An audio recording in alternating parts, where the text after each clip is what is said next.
Hello everybody, how are you? I hope you're having a wonderful Friday, a wonderful drama-free Friday. So welcome in. Sorry, I'm just checking something.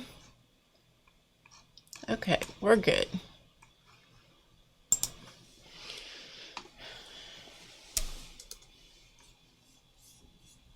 Hi, Ina. Hi, Katrina.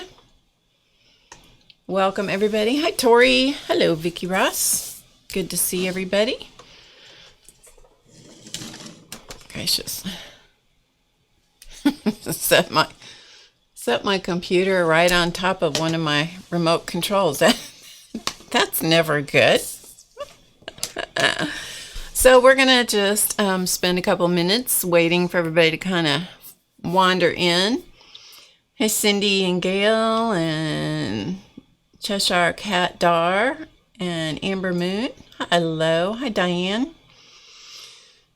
Hi, Melody. Oh, it's great to see you. Thank you for being here. I appreciate your time. Hi, Maria. Is it Bitten?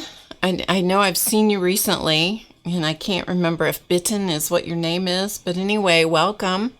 I know you're from a different country. Was it Denmark? Can't remember. Hi, Vaughn.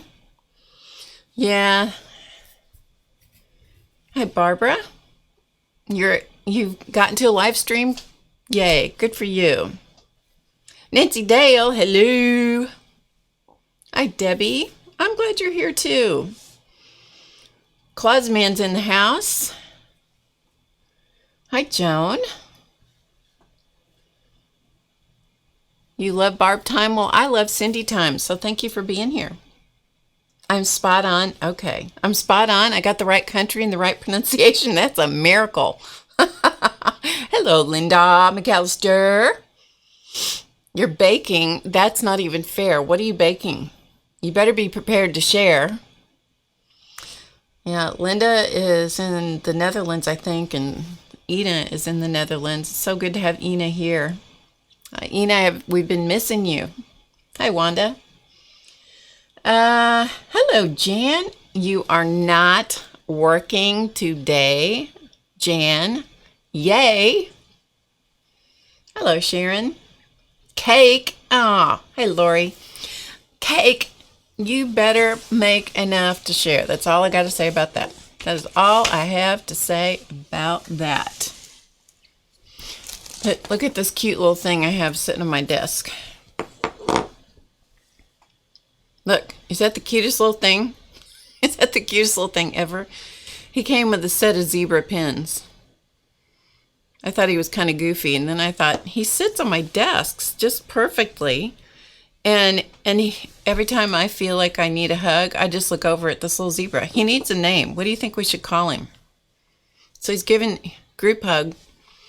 Yep. And here's your thought for the day.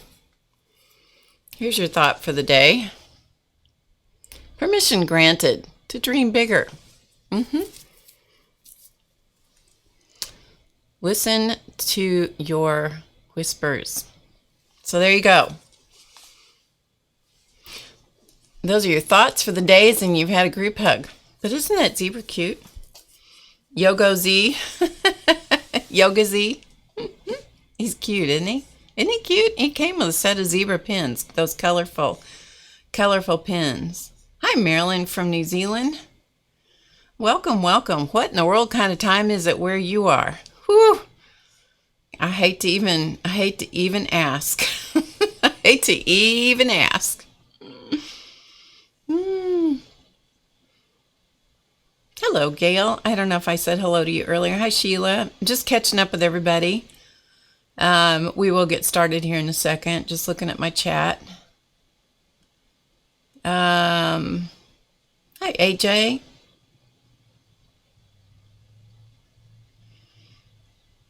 Nearly 7 a.m. Oh, well, that's not so bad. Hi, Ashley. Hi, Tara.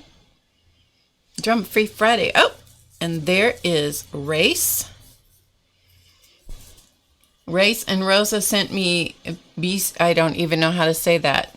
from LA. Can't wait to come and play with you one day in your amazing space. Ah, that would be Rosa speaking. Rosa is a very dear friend of Race, and she has been through a rough patch, and he has been helping her out. She had a rough time of it. Has it been a week now, Rosa? Hi, Joycey. Hi, Kathy. Hi, Artsy Wannabe Nancy. Yep, alcohol inks today, once we get going. Hide the fluids. It's Rosa. It's okay. Yeah, she was in the hospital, and she had some. It is a scary moment for the rest of us. I know it was scary for her, but it was certainly scary for everybody else that was behind the scenes. So yes. So when you see Race Owen's name in the chat, that's Rosa speaking. So when she says, yes, my love, you made me cry of joy, that is Rosa. That's not Race speaking, just so you know. Rosa is one of my creative chats, and so if you have not seen her, cat hair in my tea. Can you believe that? I'm having tea, and there's cat hair in it. Can't believe it.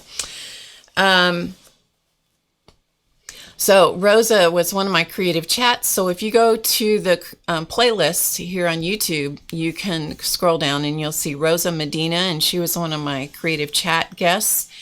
And she is a phenomenal seamstress and costumer, and she also has an Etsy shop, I think. I put that in the chat or in the links a few weeks ago.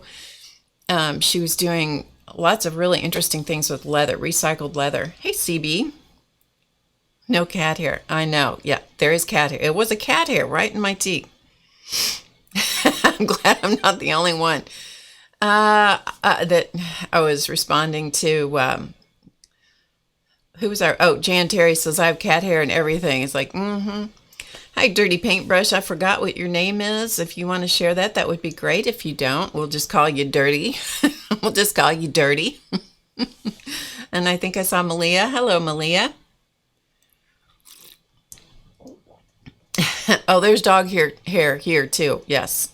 But there just happen to be cat hair floating in my tea. Anyway, so I am here today, hopefully to give you some inspiration and just to encourage you to create and have fun. So there you go. Okay, Rosa, since you are under Race's account, feel free, you can, because you're a moderator on his account, you can put your information in your Etsy store or whatever you want to share. You can do that. Hello, JR. Dog hair. Kim. Dirty Paintbrush is Kim. Need to write that in my book.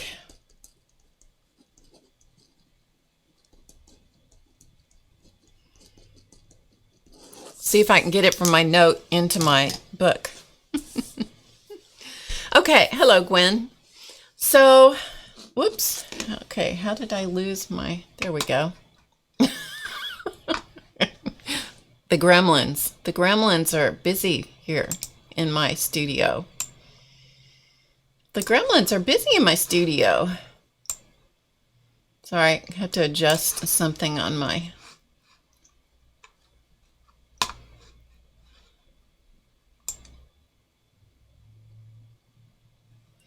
Well, we'll deal with that later. I was trying to adjust something on my screen over here, but I'm not going to worry about it. Okay. So, if you see Race, if there's a link posted under Race's name, that's probably Rosa's Etsy shop and so forth. Okay, so let's get cracking lacking, because I got a few things to show you. One is I've been doing I did a multi-part series on creating a mandala, because we all know I'm a little bit mandala crazy because I love mandalas. That's all. Yes, Katrina, go ahead and tell them about your channel. Oh, well, actually, here's what they can do. Katrina, and I don't know how to say her last name. If you want to explore her channel, just click her name and just go right over there. That's easy. That's an easy way to do that. Okay, so I was creating a mandala. That's an easy way to do that. And this mandala, in case you haven't watched the series, I'm going to just give you the 411, as Crafting Mamas likes to say, who is Shelly. I created part of this mandala. Hello, Barbara Clark. Oh, I'm glad you like that. I'm glad you like the series. So this is one of my ebooks. I brought two of them in here to show you. This is Mandala Melange version 2.0. This is Mandala Medley. These are ebooks. And so you download them and then you can print them out. And so these are two of the ebooks. There's also another one called Mandala Madness, which has 5 free designs in it. And then there's also another one that comes with the purchase of the Mandala Madness inspiration cards, which is what these look like. So if you want to get the cards, the link is in the description box below the video. And I highly recommend them. Shocker, I know. But I highly recommend them because they're good and they're pretty. And you can do things like choose one that you like and put it in a picture frame and have it in your creative space to inspire you. So that's a sample of what the cards look like. There is a different mandala in each of the 48 cards. There's an inspiring quote, an inspiring word, and then an instruction that gives you an idea for something to do on a mandala that you're creating. And the link is in the description box below the video, of course. So anyway, there is an ebook that comes with this, and there's also a mini course that comes with this. So you get that with the card deck. So anyway, in one of the books here, I chose this design. I used a piece of tracing paper and I traced just part of the lines. I didn't use all the lines. I just traced part of the lines. And so you can see how I've only got part of the lines because then I just rotated it around to complete adding this design to my paper. So that's where it came from. And there are 3 parts available for you to watch. There was a 4th part, but you'll understand after I explain a little bit more why it's not available. Hello, Sylvia. And anybody that I missed, hi Creative Wings, anybody that I missed, thank you for coming and being here with us today.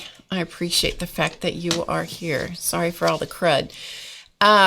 So anyway, this particular mandala, like I said, the first 3 parts are up. And if I can get the 4th part edited a little bit, those of you that were here with me live understand why it has to be edited.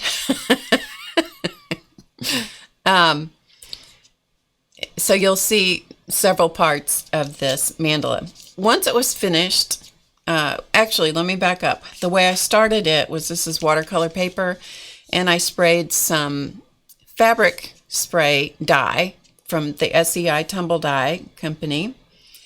And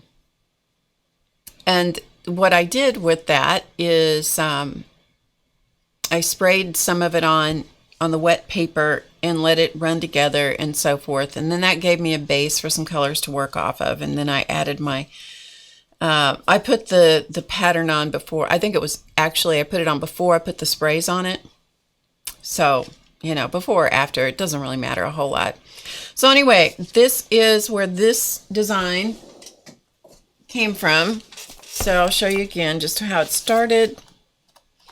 I enjoy starting with my own stuff sometimes. So it started from here and then it grew into that. So when it grew up, it became this. When it was an infant, it started like this. So sometimes I enjoy starting with my own my own designs that I've already created because they never come out the same, ever. And then when I was finished with it, then I cut it out. And if you hear any noise back here behind door number 1, right here, that's because the cats don't have sunshine today. There's 2 big fat Siamese cats that live back there. And so they don't have sunshine. So their Chance is incredibly bored. And so he's finding anything he can, because he is truly one of those Siamese cats from Lady and the Tramp. You know, we're Siamese, if you please, and he will get into anything. And so no matter how old he gets, I think he will continue to get into stuff. Yes, he will. Anyway, so back to this. So I cut it out, and this was challenging. This took a while. Do you see that curvy little border there? That little, what I call a beaded border. That had to be cut around bit by bit by bit. So yeah, that was a bit of a time-consuming thing, but I just did it while I was watching television. Hi, Carol. Hi, Rowesta. Oh, good. I'm glad you love my kitties. I love them too. They keep me laughing. Sometimes they make me say bad words, but most of the time they keep me laughing.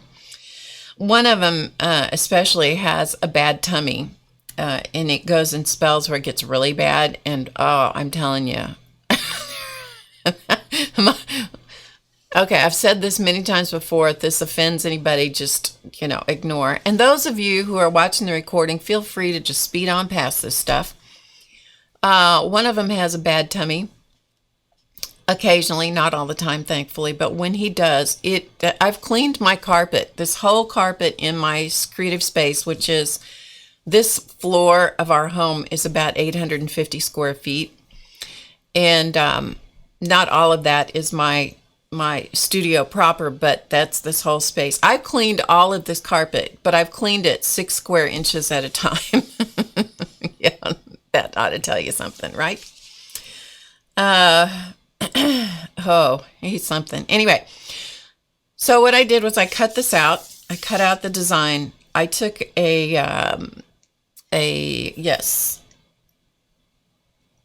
what are these? Copic marker. Brain fart. I used a Copic marker in black. I used this is one of the sketch markers, and I used this end of it, and I went around the outer edge because it was white. So I went around that so that it was, it had, the white edge wasn't there. Then this is just a piece of linen textured. You see that texture? It's just linen textured scrapbook paper. There's the other side. So that's what I used to mount the mandala on. That's how it got here. That's what happened when it grew up. Hi, Sharon. And anybody I missed, welcome, welcome. Then I took a photograph of it. Actually, more appropriately, Clausman took a photograph of it for me. And then I had photographs made, or had prints made. And so here are the prints I had made. And I want to show you the reason for showing you this. And I'll get out of the picture so you can really see. And so what I did was I had these made in prints. So the print is 4 inches square. That's as big as, I had them printed at Walgreens. There might be other places that will print them bigger, but Walgreens is what I use because it's easy. And so I printed 4-inch squares, square photos. Then I put a mat behind it that was 5 inches square, and then it's on a card base, a pre-folded card base that's like 5.5, I think. But what I want to show you is how different it looks depending on what you mat the background with. So this one's matted. I mean, it's the same exact image. I did nothing to the image. Okay, I uploaded one shot of these and then had them printed, and then from there I just played with the background colors.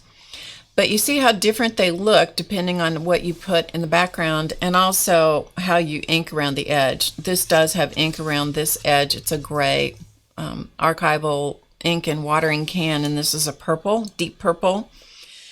And I just wanted you to see, hello Eva and everybody else that I might have missed coming in. Hi Becky. But how differently they appear depending on what colors surround them.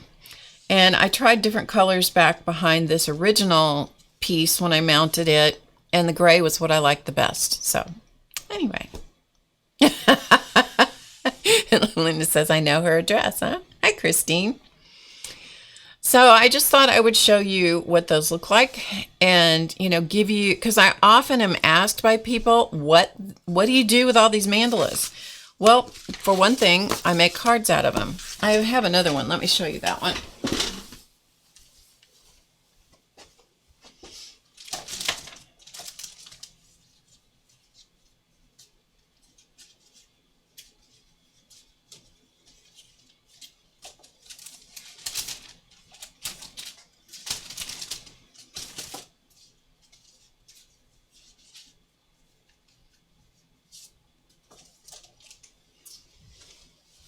I don't have any of these actually mounted,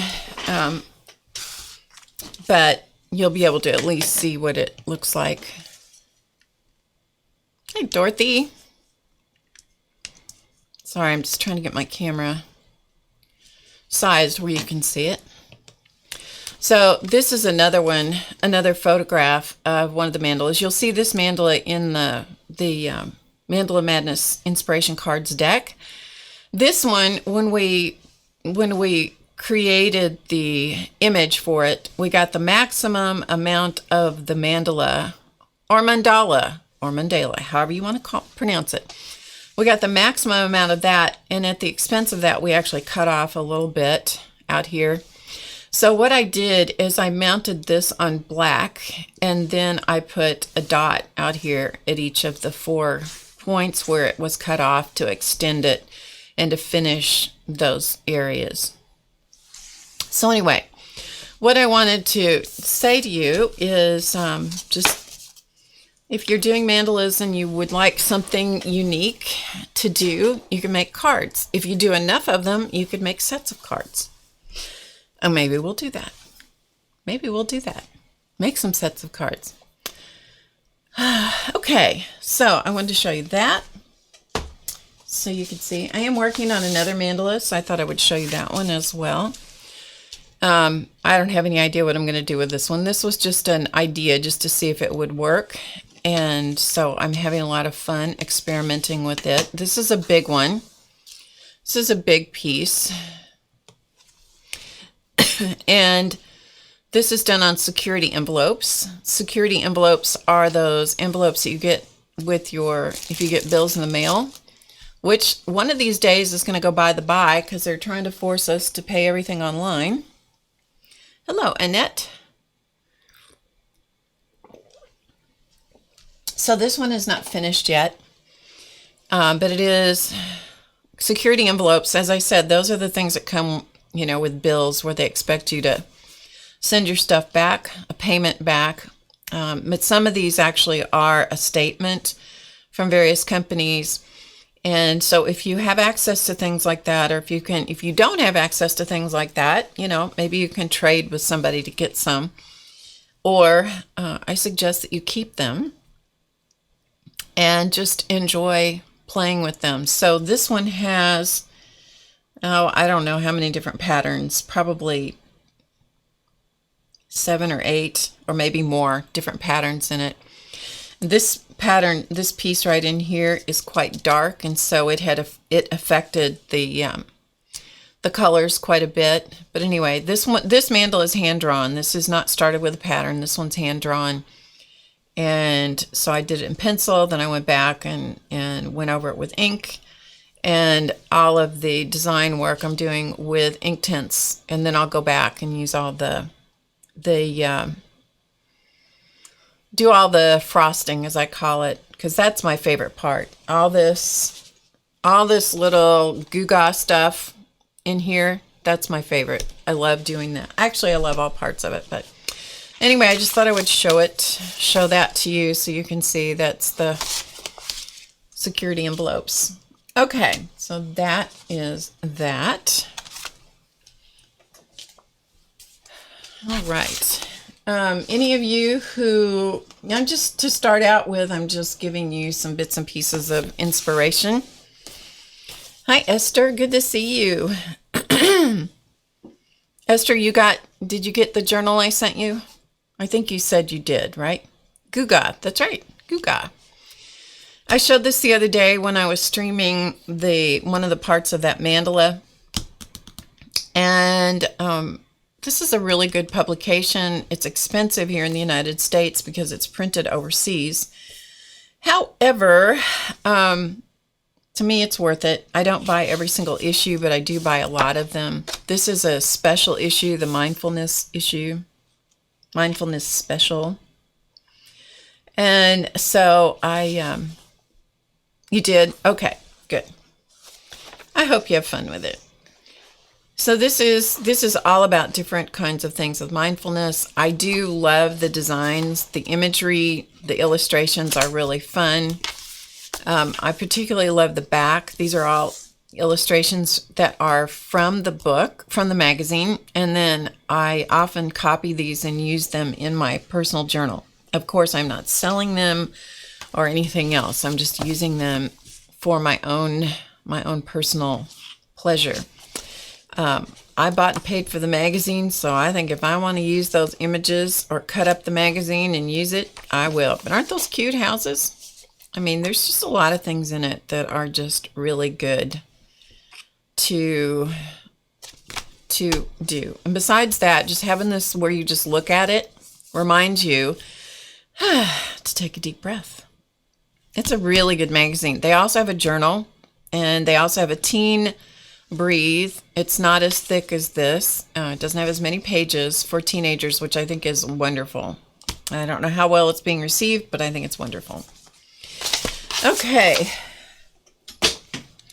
So one of the things that I've been doing lately is I almost every day I go someplace and have coffee, and it's usually someplace that is that sells Starbucks coffee, whether it's an actual Starbucks or someplace like that. And the coffee sleeves, I have quite a collection of coffee sleeves. I like collecting them when they're unique. And so, not that this is unique, but this is different than some of the logos that they use with the Starbucks products, in that they enlarge the face. A lot of times you'll see just a small face in a circle. And so I was intrigued by that. So I wondered if you could, actually use it, because it is corrugated. See, the paper is corrugated. Hey, Robin, you forgot. Hey, APD Jamie, you forgot it was Friday. How could you forget it was Friday? So it has corrugated paper on the back, and some of these just peel right apart, like this one, peeled just beautifully. Sometimes they don't peel so easily, so you just kind of have to play with them and see whether they will peel or not. So I just keep collecting these because they change these out periodically, and then there won't be any more of these. So I've been saving them. And what have I been doing with them? And so what I'm going to do here is I'm going to just block off my writing, because you don't need to be bothered with that.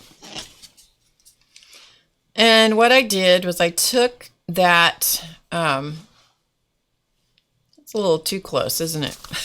I took that, sorry, you just don't need to be bothered with what I write, because I do stream of consciousness writing, and so, sometimes it's like, if you actually read my journal, you would go, and she's a total nutcase, which maybe, maybe. Maybe. Anyway, so what I did is I took the peeled image, and then I just glued her in my journal. This was a leftover little bit of tape that I had created. This was leftover from when I did the ephemera series here on YouTube. And I glued her in, and then I just got my pins out, and because you can see that she had no hair, so what I used were the pieces from the sides to create all of this. So I used the green parts as well as the in-between craft colored parts, and I made a hairstyle or a headdress or whatever. And then I just used gel pens and very quickly added stuff to turn her into something else, something that she didn't intend to be, but she is now. All right. She needs a hairdresser. She has one. Me. She has me. So I'll show you the other ones because I've done several just because they're fun. Just because they're fun to do. So let me get this ready to show you here for just a second.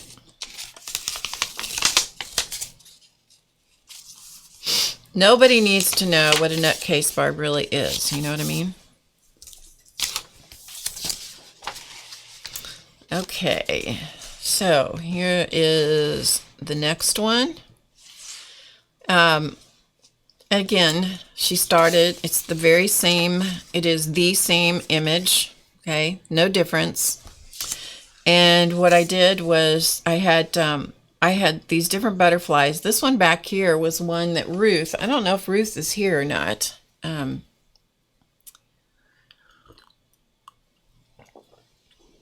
don't see her in the chat. Malia says, if you read my journal, you'd think it was written by 10 different people. Yeah, I can believe it. I can believe it. I can believe it.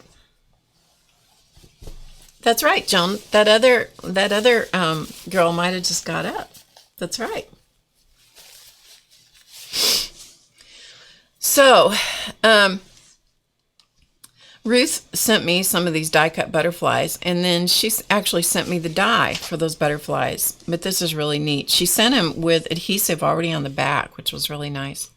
So, and then I had some other butterflies in here that I don't know where those came from. They were inked butterflies on something, and I made a copy of them, and then I just added some color to them. Anyway, so there's that one.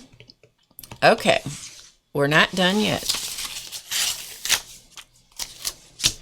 Because, you know, it's just fun to take the same image and just see what happens with it. And they don't all turn out, by the way. They don't all turn out. So we'll take a look at this one. Because this one did not turn out very well at all. And I'll explain to you what happened to her.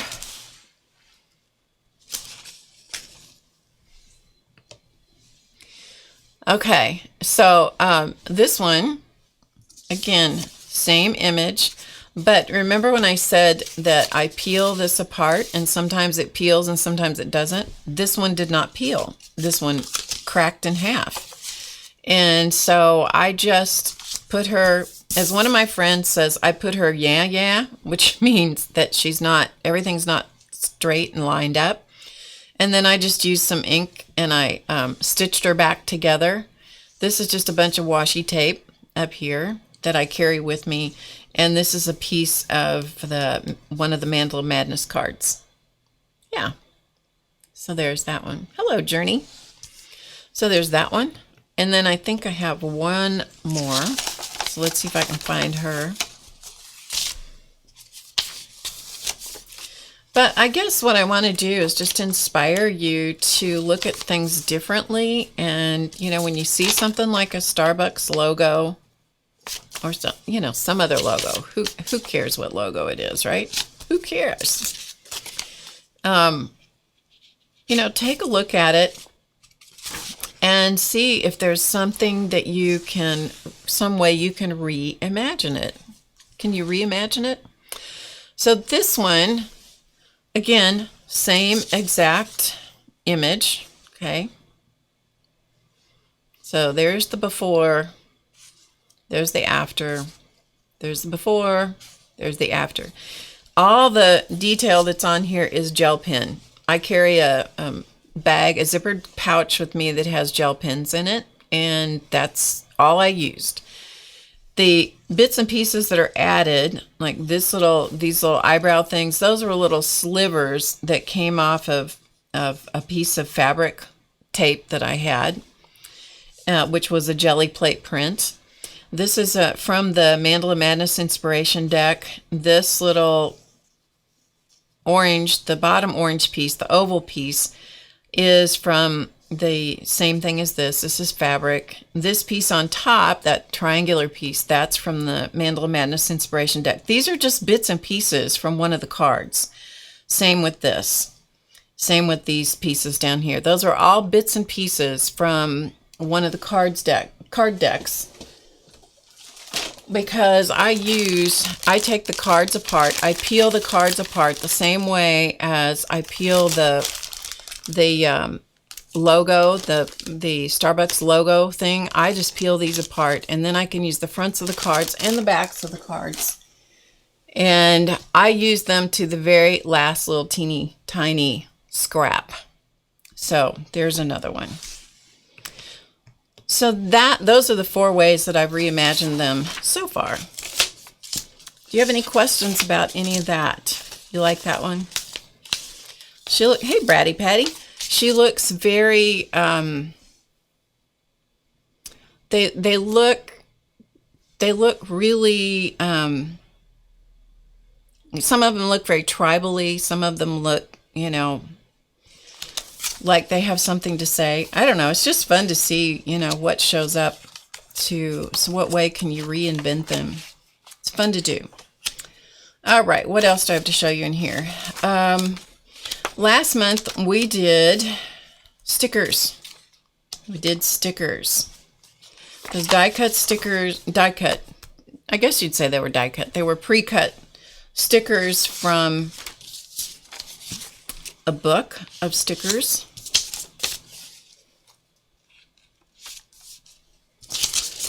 Again, I'm just taking a moment to block out my journaling so nobody calls the authorities. Yep, I use the very last little tiny bit of the scraps. Yes, I do. So what I'm doing is just blocking out my journaling, because I don't need anybody telling me how crazy I am. Okay, don't need that. Got no time for that. Got no time for that. Okay, here we go. So we'll start over here with this one. These were all from the same page. So this was the piece, and it was obviously a film reel, but none of this black markings or anything, none of that was there. I just did these with the paste paint. And so I just looked up online, what does a film reel look like? And then I just, did some little scratchy marks on that. This was the clapper. And again, I just added some lines to it. So I added lines to it and just some scribbles on it. And then that was that. From this one, all these little circles were things that popped out. Those were little bits and pieces in there. So there was one there I turned into a flower. And this one down here looked like a tiger paw or a kitty paw. And so I just, put them on there. So that was one of the stickers. So you could see that. Give me a second and I'll do the switch-o, change-o. I could have been CB, thinking about the technical department. He's been on my mind a lot lately. Okay, so what I did when I got finished with you guys is I just went through and I pulled out a bunch of the stickers and I just randomly stuck them into my journal. Randomly stuck them in here. And then when I got to those pages, then I just journaled around them. Okay, so, and I have another little piece in here I'm going to show you. I don't know where I got it. A quote that came from somewhere. I have several little things in my journal here, so I'll show them to you on these pages. We will get to doing some stuff with ink here in a minute, but I just want to show you. So, since I don't stream every week, well, that's not true. I mean, I streamed every week there with that mandala thing. Anyway, never mind. Never mind. Okay. So this was an image I got somewhere that I just love. Brilliant things happen in calm minds. So that was the image. I cut it out, just did some ink around it. This is one of the stickers, this back piece. And this was an image that I copied and resized and put in. This came from Instagram. If you don't follow a mantra band, M-A-N-T-R-A, mantra band on Instagram, I recommend that you do if you like inspirational things, because they're always doing things like this. So I just put that little sticker shape in there and then put something on top of it. Same thing down here. This was one of the sticker shapes, and then I put some things that, you know, bits and pieces I had. This is, again, leftover from one of the fronts of my cards. And so, you know, I just put my signature there. This, I thought I would call your attention to. Again, I got it from someplace, I don't know where, but I stuck it in here. Art stands on the shoulders of craft. To get to art, you must first master the craft. Okay. At the risk of opening up a huge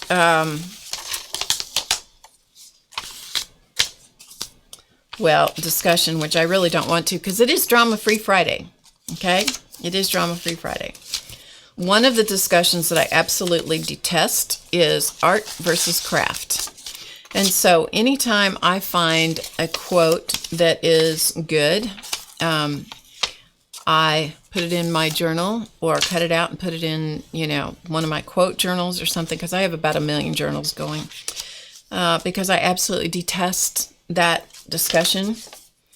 And yeah, so I just thought I would share that with you. Hey, Josie.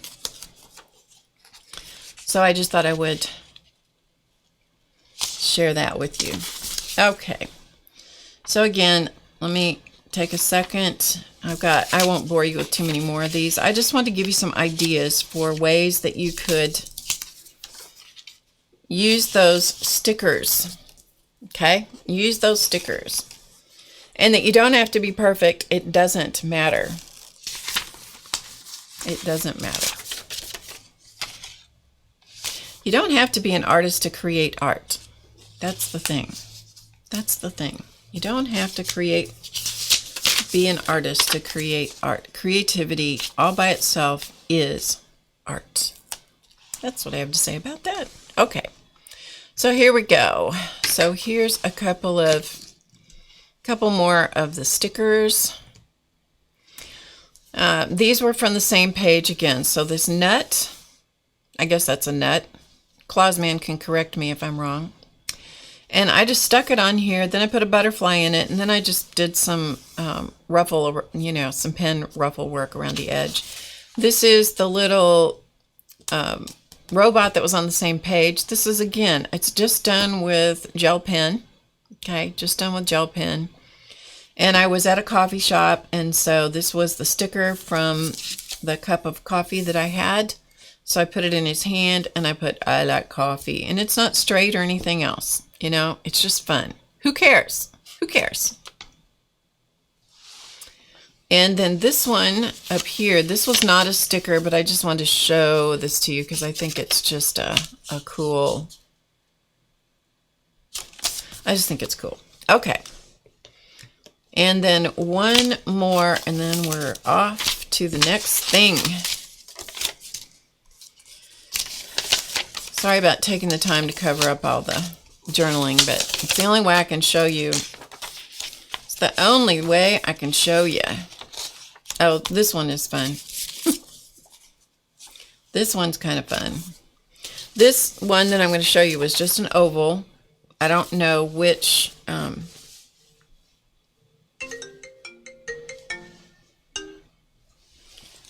Sorry.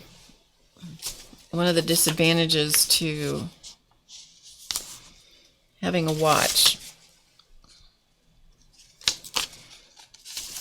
Okay. This one was just an oval, okay, on the page. 1 second. Almost there. Thank goodness for Post-it notes.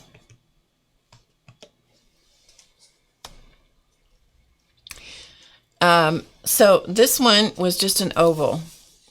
I don't know if it was the center of something else or what, but anyway, I put it on here, and then it looked like the shape of a fish, so I added fins and added a tail. I gave her some lips, put an eye on, and then sometimes I wrote under here, sometimes you just have to float, or you just need to float, and then put some bubbles coming up. Sometimes you just need to float, but this was just an oval-ish sticker that was stuck on the page. And this one was a lotus bloom, and so I just, added the pen work to make it work the way I wanted to. I know, isn't it fun? So, okay, and then one more. You guys can tell Eileen, because she's probably not here, but you can tell Eileen that she's commemorated my journal as well. Some of them I like well enough that I didn't, I'll give you a quick sneak peek. Some of them I liked well enough. Whoops. Sorry, here we go.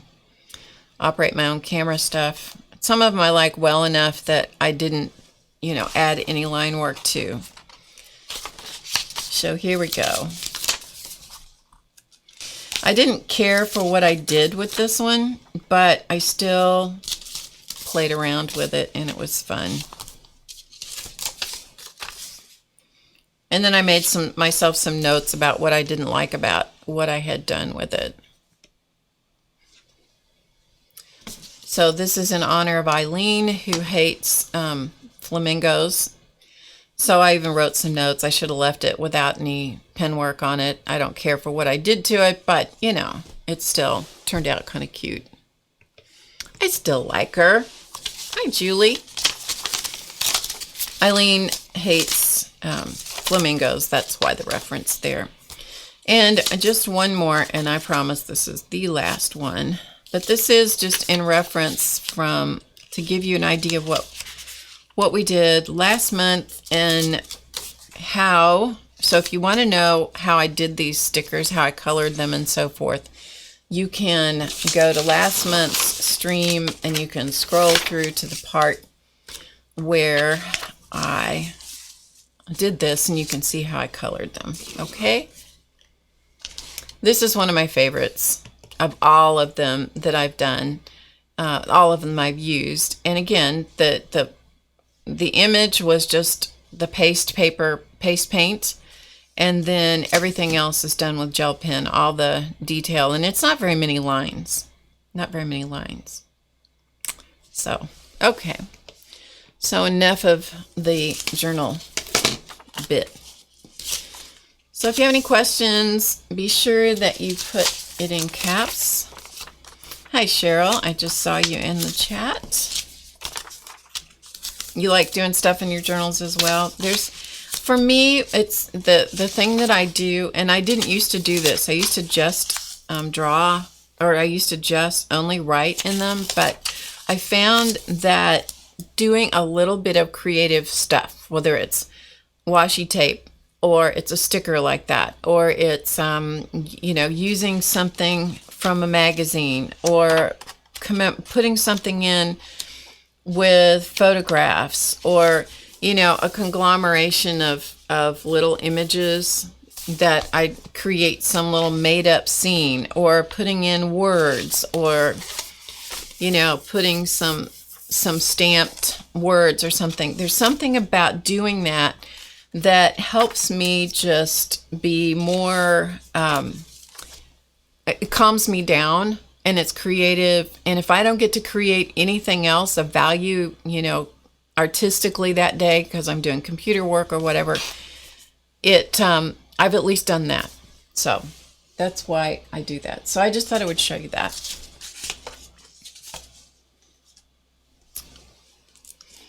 I know. Last one, I promise. I know. I can't keep a promise. I can't keep a secret either, so don't tell me any secrets. Okay. All right, so we've done that. The VIP class, VIP members, your VIP class is tomorrow. I've sent your email out. You only got one email this month. Sorry, but that's the way the ball bounced this month. So your information is already in your inbox. And that's that. Okay. Shall we move on? As soon as I have a little swill of tea.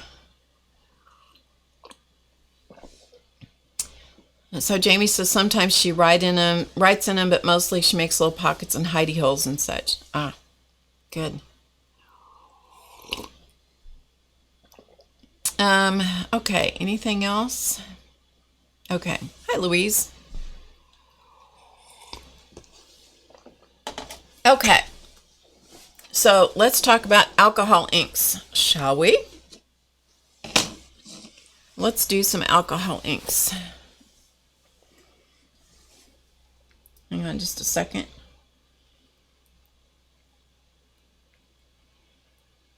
Need to take care of a message here, just one moment.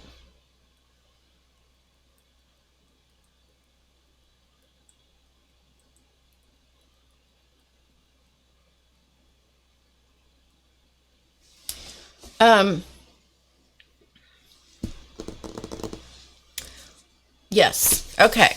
So what I have for you, I have a gift for you if you're interested.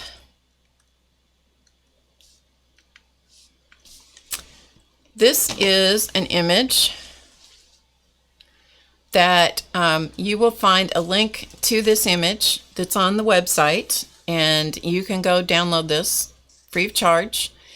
And I mean, you know, there's no cost is what I'm trying to say. If you would like to have it, this is what I'm going to be using today. And if you want it, just go to the description box below the video and scroll down, and you'll be able to see this image. Okay? And you can download it, and then you can use it, print it out, and use it for your artwork if you want to play around with it. So you'll find that, because that's what I'm using today. And I've just been playing around with this particular image and different ways I can use it. And then what I'm going to use also are alcohol inks. Now, these look all scammy and nasty like this. Can you see that? Yeah. How nasty does that look? And I have quite a few. Most of these are Ranger alcohol inks. This one is, I also have a few Pinata inks. These are by the Jacquard company. These are Pinata alcohol inks. And those are the two companies that I have. I found some of the Pearl alcohol inks. Let's see, where are they? Here somewhere. Alcohol pearls. So I bought a set of 3 to play around with those. And hello, Azure. So these are the 3 colors that I bought. Hang on, and I'll zoom in, because I really didn't know anything about them other than what I've seen, you know, what I've seen online. I have not, you know, learned from anybody what to do with them or anything. So I thought I'd play with them a little bit. There is a learning curve with these, I'm finding. So this set was Smolder, Mineral, and Celestial.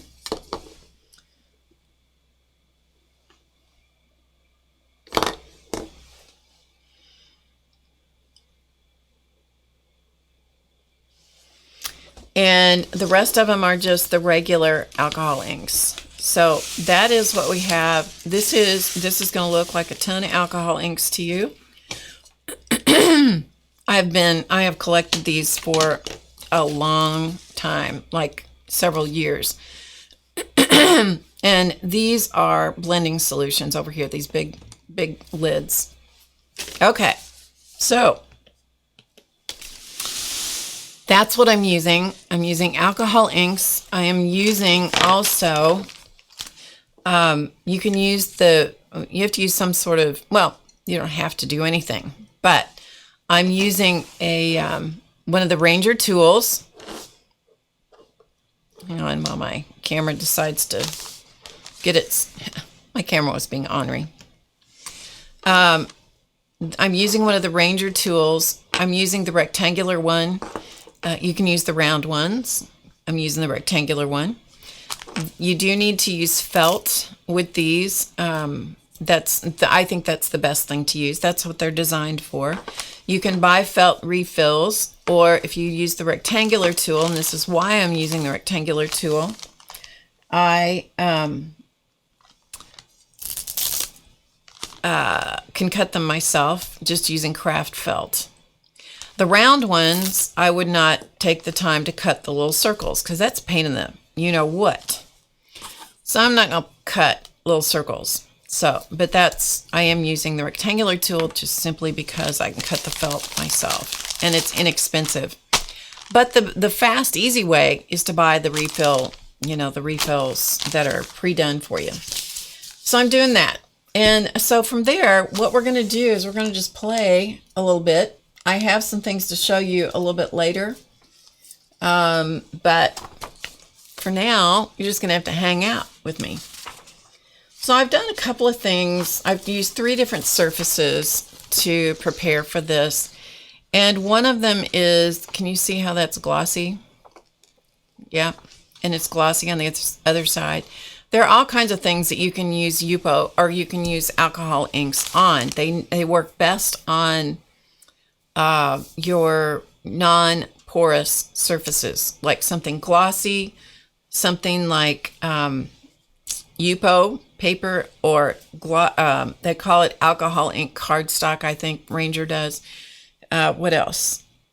Glass, tiles, there's different things like like that are really good for alcohol inks because they sit and move around. To get the most bang for the buck, you want them to sit on the surface and do their thing. I've also played around with sorry that my voice has decided to take a hike.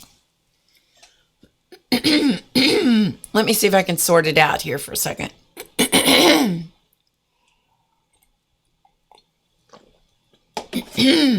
Okay, maybe. Vellum. So this is vellum from the Paper Studio. This is the Hobby Lobby brand. Nothing magic about it. It's just, clear 25 sheets for $7. This is glossy presentation paper. And this comes from, and I did link this in the description box below the video. You may be able to find it in an office supply place if you have one close to you. Can you laminate a piece of printer paper? I'm sure you can. Yeah, I'm sure you can. And but this is glossy presentation, premium presentation paper. I got this at an office supply store. It wasn't the cheapest thing around, but okay, you get, see that much? See that much paper? Let's see, how many sheets is it? 250 sheets of paper. This is the important thing you have to know, though. This is meant for a laser printer. If you don't have a laser printer, don't buy this paper, okay? I tried using it through my inkjet printer. It does not work. I have a very inexpensive laser printer. It's a Brother. It cost me like $100 or less. It might have been less. When I bought this one, actually, I think it was, I've had 2 of them. I think this one they'd marked down to $79. The first one I got was $99. And I really like it. It's inexpensive. The cartridges, the toner cartridges are much less expensive to use. When you do a lot of printing, they're much less expensive for me to use than the inkjet cartridges. So,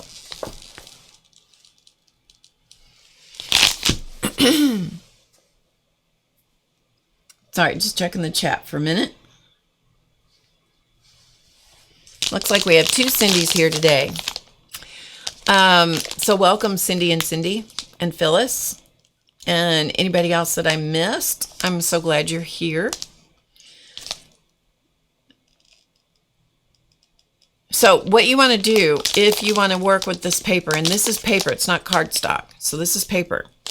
You do have to have a laser printer And so that's what this is. And you can see how thin it is, but it is glossy on both sides because it is a presentation paper. And so that's what I'm using here. So I did that. I used vellum, and the vellum I ran through on just to see if it would work. This is all a big experiment, people. I ran a sheet through the laser printer. I thought this is never going to work. I thought as soon as I bring it out and let it sit for a little bit, so I thought it was, set up, the toner had set up, and I rubbed it. I thought it's going to rub right off because I've had it do that on some things. And it didn't. And I was like, well, that's interesting. So I took another piece of it and I put it through the inkjet printer. And so that's what I have here. And I labeled them. I don't know if you can see. Right there, it says inkjet. So this one's inkjet. The other one was laser. I've already used the laser one. And I'm going to show you the results with the laser prints. So here are the laser copies. They did not rub off at all. And I'll show you more about these in detail in a little bit. So these are all done on the vellum run through the laser printer. So there you go. The moral of this story is you need to play. You need to experiment. And not to be afraid to experiment. And then there was one more thing that I used, and that was this, which is Silhouette clear sticker paper. Now, you may be able to find it. I was at the craft store. You might be able to find it in a less expensive form at a office supply. I don't know. But I found this. This was 8 sheets, 8.5 by 11. So this was 8 sheets, and they're adhesive back. They're clear, and it's glossy. And I didn't try it with the matte. Some of them have matte sticker paper. I did not try that. I just got the glossy. And I used that and put it through my inkjet printer because that's what it says to do. And I used that, and I'm like, well, this is pretty cool. It worked. It worked. So anyway, so those are the 3 surfaces that I did. Using the Silhouette sticker paper, I did 2 things. I used the exact same PDF that I have available for you guys. I used that and I ran it through. It looks white because it has the white adhesive still attached, but this is the sticker paper, okay? Sticker sheets, probably more appropriately. I also have many of my mandalas already shrunk down, and then I just created for myself a whole sheet, actually 2 sheets of them, and then so these were much larger. Like this is a 12 by 12. This is this one is a 12 by 12. So these are big. Some of these and most of the rest of these are 8-inch sticker or 8-inch mandalas. So, but you can shrink them down and they look really cool when you shrink them down. So I have done this and reduced the size to make them for rub-ons, and I've also used them to make magnets from. So there you go. So I have those ready. Now, if you have a Silhouette or some other cutting machine that's an electronic cutting machine, you can set this up so it'll go through and cut these out for you. I don't have that. So here's my automatic cutter. Yeah, me and my two hands are my cutters. All right, anything else? I think that's enough to kind of get you started. So you kind of got the idea of where I arrived at all this stuff. So we'll just start playing, see what happens. First thing we're going to play with is, let's play with some of this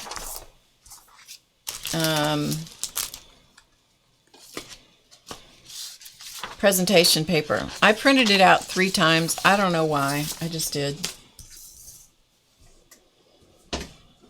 They're delicious. Thank you.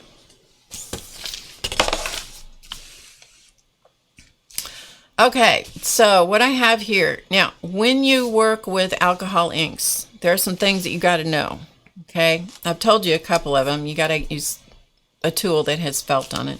At least that's what I highly recommend.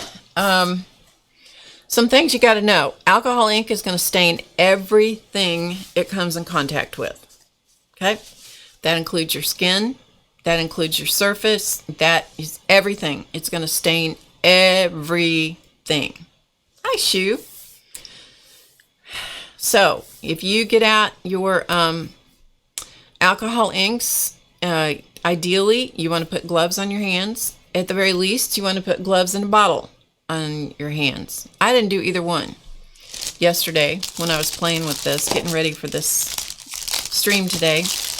So when I got done, my hands were quite inky, even though I was trying to be very careful. So you're going to have ink on yourself. There's no getting around it.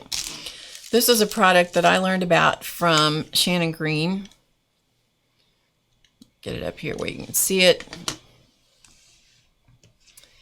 It is called Amodex Ink and Stain Remover, Mini Stains, One Solution, and you have to follow the instructions on this to use it.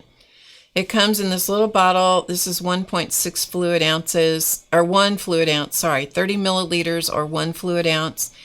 And you need to follow the instructions and do it the way they tell you. But I'm telling you, it took all the alcohol inks off my fingers. Normally I didn't even know if it would work on alcohol ink, and it did.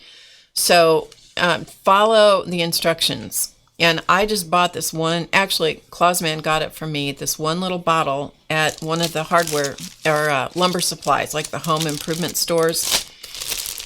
And I thought, well, that's not going to last very long. It only takes a couple of drops to clean your hands. So it does stink. It does stink. And alcohol ink stinks. So, you know, if you have issues with odors, this is probably not your thing. This is probably not your thing. And if you have lung problems of any kind, I do alcohol inks outside. One of my friends that I do classes with has asthma, and when we do alcohol inks, I am just in fear for her, because it's like any minute now she's gonna fall apart on us. So far, I don't think it's bothered her too much, but I'll tell you, I would not do alcohol inks if I had asthma or lung issues. Nail polish remover on your hands. See, I won't use nail polish remover on my hands. Some people will. I won't use it on my skin. I don't want that I have too much trouble with my hands drying out, so I don't use it. But that's, everybody has to do what they are comfortable with. Okay, enough of that. So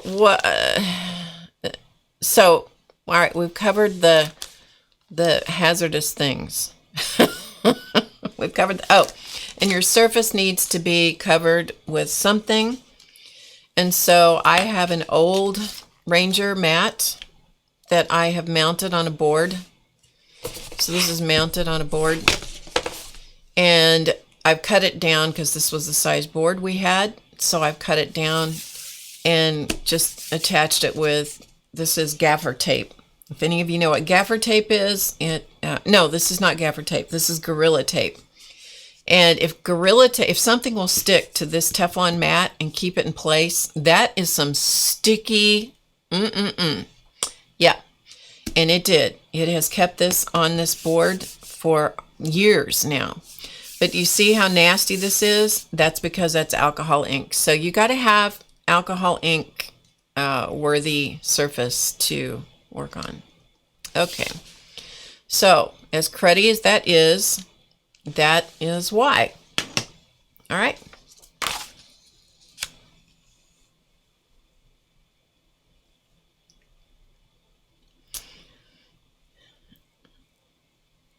Okay.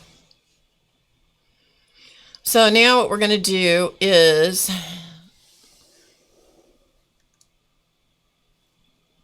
I'm just adjusting my camera just a smidge.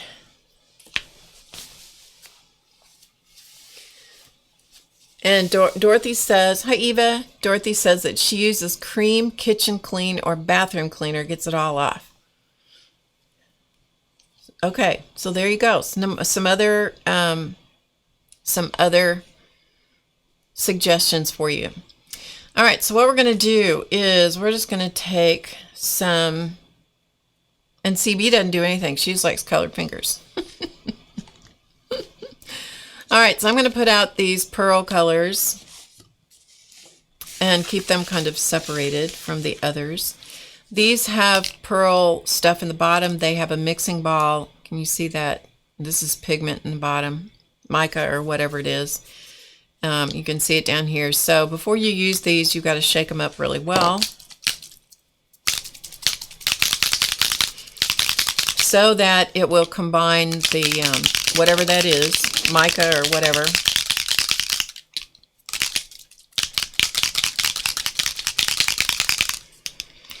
So can you see now that it has now combined, so you don't see that, but you need to kind of give it a healthy little shake every once in a while. And as I said, it's probably best if you wear plastic gloves, protect your hands. Yeah, Murphy's also the big problem. It's not that these products don't clean your hands and your skin and stuff, but I have so much trouble with things, my hands and skin cracking because of dryness, and I don't find that the Amodex does that, so that's the reason I use that. Okay, enough said. Everybody's going to has opinions about that, which I certainly applaud and understand.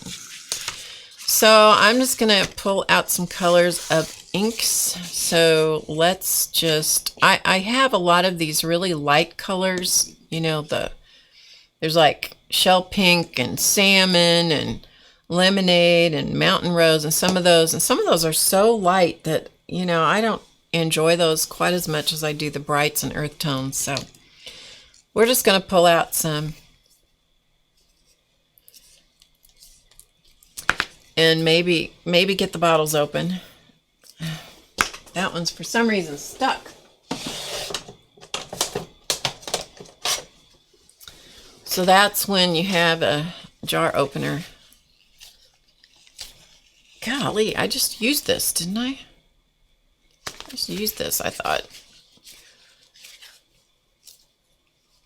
Well, that's just not coming open. I'm going to have somebody stronger than me use that, open that one. I thought I just used that yesterday. If I did, it stuck itself shut. Let me try one more time, because it's a cool color.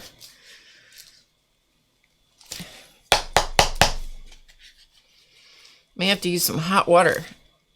Nope, it is not opening. Okay, so Purple Twilight has sealed itself tightly. All right, so let's just pull out some colors.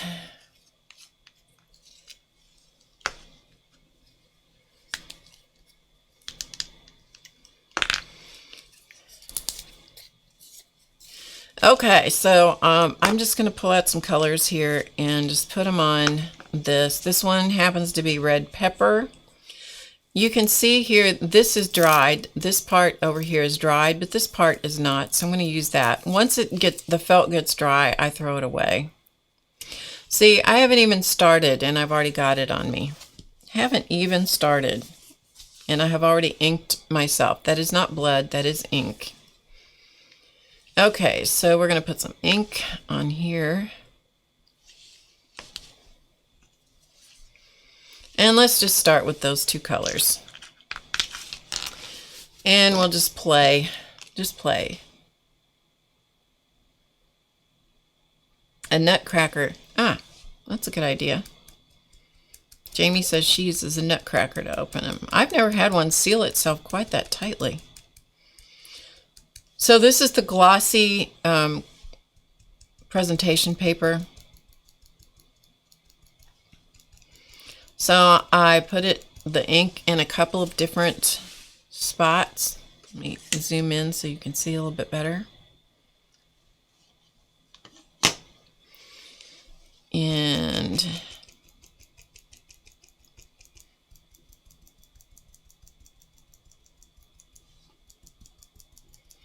I'm just dabbing. Now, when you do this, you're not going to get perfect.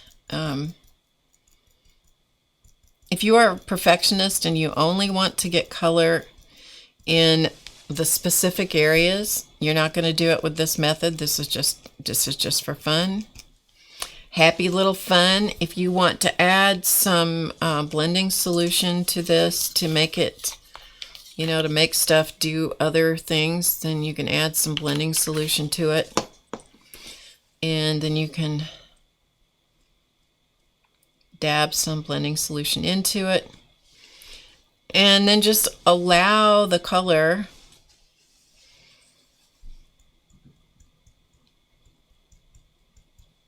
to kind of do what it wants to do, and it will move around and do some just cool and interesting things.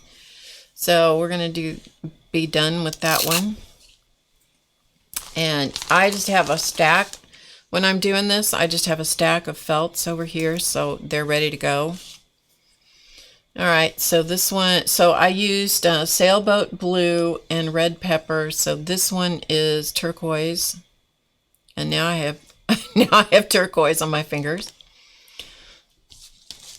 I'm going to be very colorful by the time this is all finished. With the hand that's not even being affected by, I mean, it should, my left hand should stay clean, you know what I mean? Jelly bean.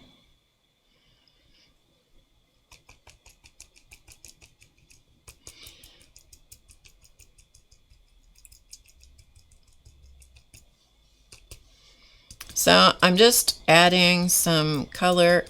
If you don't want to be this, you know, picky with trying to put colors in specific places, then don't, you know, then don't. Just randomly put the color down. But I thought, we'll just play with it this way. And Chance has decided he's going to fuss.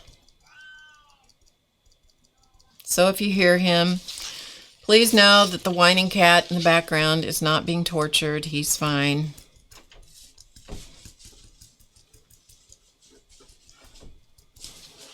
Okay, so we've got a little bit. We'll just see what it wants to do. And when you look at the various things and you go, oh, I don't know if I like that, just keep going. Just keep going. You don't have to stop. Just keep going. So this one I'm going to put some sunset orange, and this one is some kind of sunshine yellow. So sunshine orange and yellow.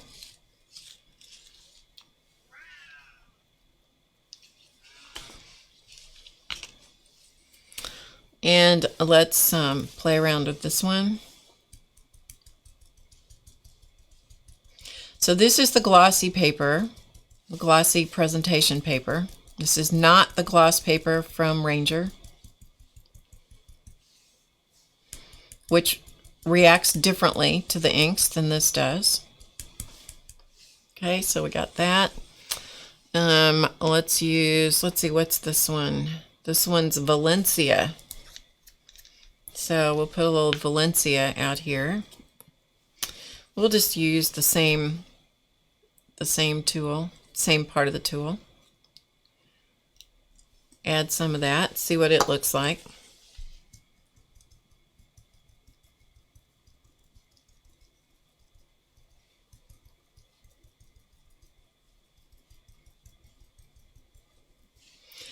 But it's interesting how this paper reacts to the inks. It's different than a lot of your other glossy surfaces, I find. And if you don't want to be this picky about it, then don't. Just go randomly adding colors and stomping around, and we'll do some of that here in a second.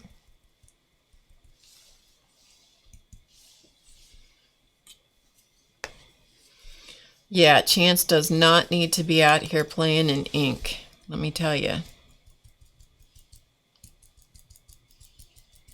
Does not need to be out here. Okay, so we'll just let that mess around. Okay, so let's get another felt and see what other colors. We're just playing with color just to see what happens. This one is watermelon. So we'll do some watermelon. And I'm not putting a lot of ink on there, honestly. I'm just putting some. So just a little. It looks like a lot because it just spreads like crazy, but it's really not. So we'll put some of this here, and then we'll put some of this here, and then we'll put some of this here. So I'm just twisting the tool back and forth. And then we'll put some more out there.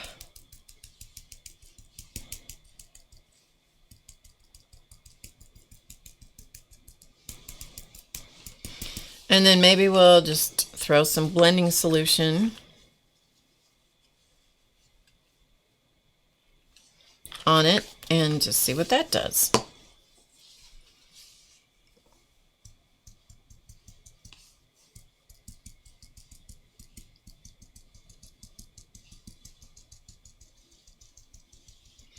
When you do this kind of stuff with alcohol ink, you must suspend judgment about what it's going to do.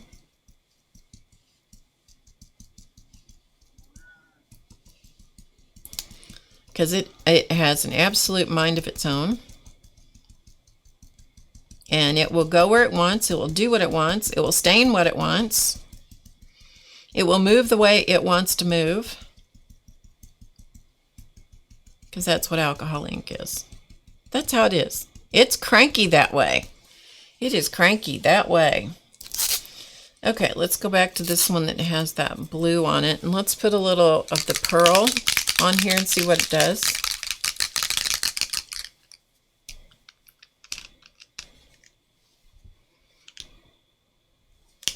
So I put a little bit of pearl on it. Let's go back over here and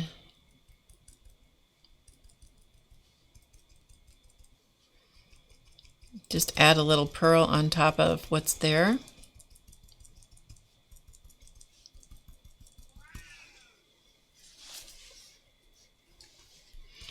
It looks good and messy, which will keep you from being too committed to outcomes, hopefully.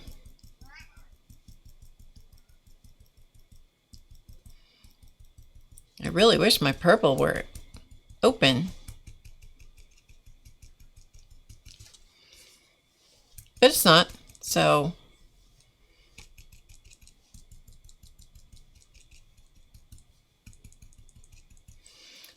we'll just sprinkle a little of this back over on the edge just to fill in some color. So the pearl color is exactly what it says. It is pearl.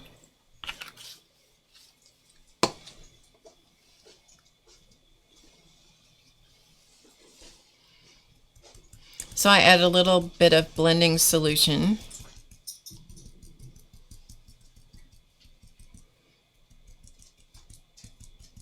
And just kind of dancing around, adding a little bit of pearl here and there.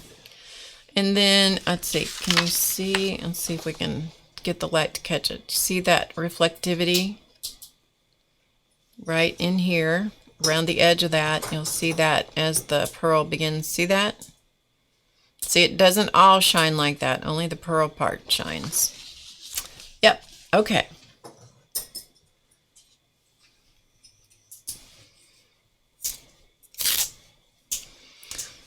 So let's add a little bit of, what else we got here? We have mineral. So shake it up. Have any luck? Thank you. Cross-threaded. What's that mean? Crooked. Oh, okay. Clausman got the purple open for us. So what I'm doing is, so apparently I screwed the lid on crooked. Yeah, that's what happened. Yeah, it was my fault. He fixed it. So hopefully that's shaken up. Looks like it is. So we'll put a little bit of mineral. And what else should we put on here? How about we'll try some green. Botanical. So we've got mineral and botanical. Mineral is pearl. Botanical is not. So let's play with this one a little bit. So we'll put some. That's the mineral. That's the pearl color right there. We'll flip it around and use the botanical.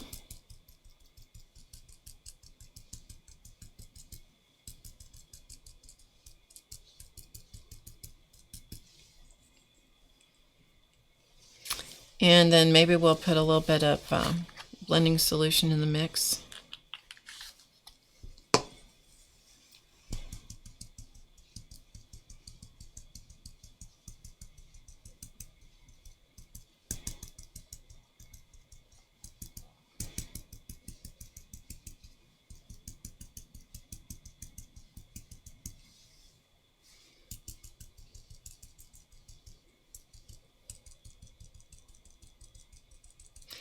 And so just, you know, it's one of those things where you just play. Just play. When you don't know what else to do, get out your stuff and play.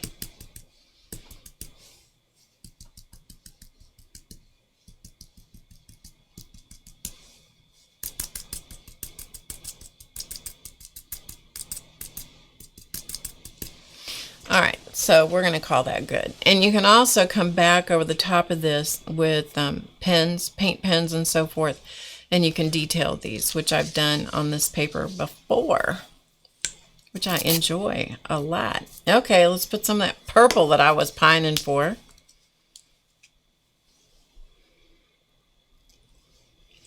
Twilight.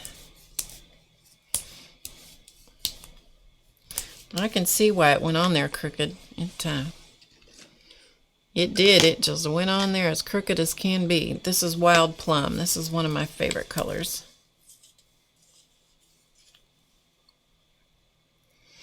That purple, Twilight Purple, does not want to go on there straight.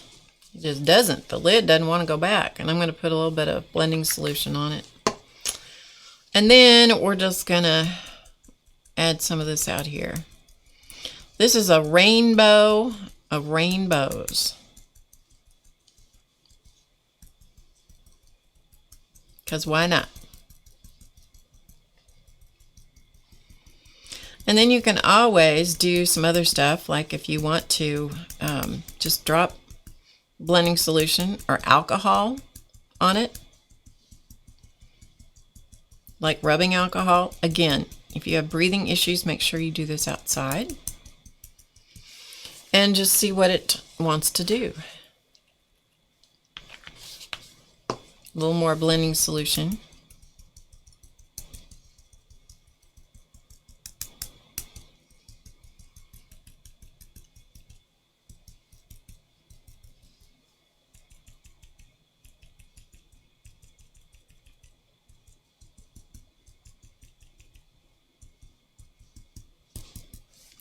Okay, I'm going to get a new felt with just blending solution on it.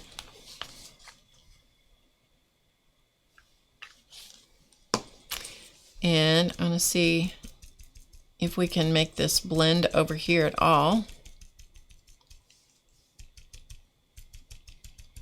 See if we can soften this out at all. If not, then we go, nope, can't do that, because we're using paper that's not meant for alcohol ink, and we're using techniques that are not meant for any of this. That's part of the fun. Seeing what you can get. What kind of results can you get? What kind of results can you get to happen? Okay, so we're going to call that good. Let's turn it around and see what we can do over in this area.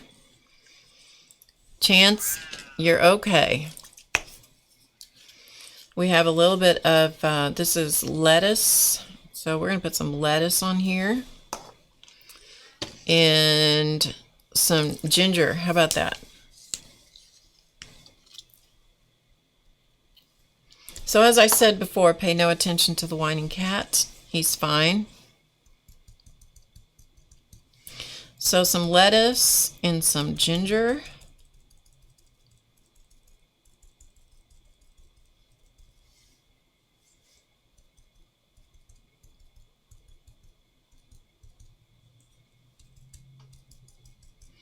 So I'm just flipping my tool back and forth, and then I think we'll do some of the sunshine yellow, and maybe some, what was this other one?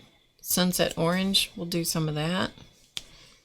We'll add a little bit of blending solution. Yeah, they are interesting colors, aren't they? Color names. They are interesting color names. So a little bit of that. Oops, I want to keep the orange here just because.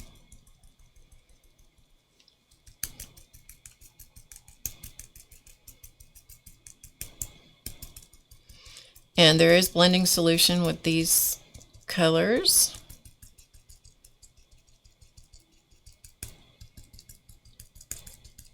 And I'm just doing this with a little patting motion as I go, and just playing.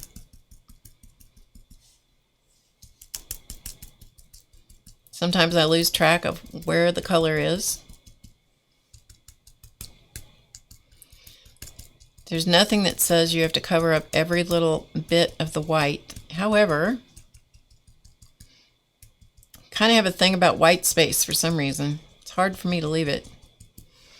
It's hard for me to leave it. Okay, so let's come over here to this one and let's go back to maybe some blues.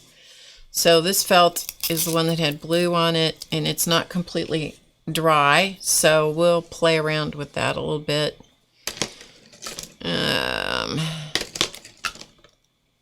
Just looking at my colors. Stream.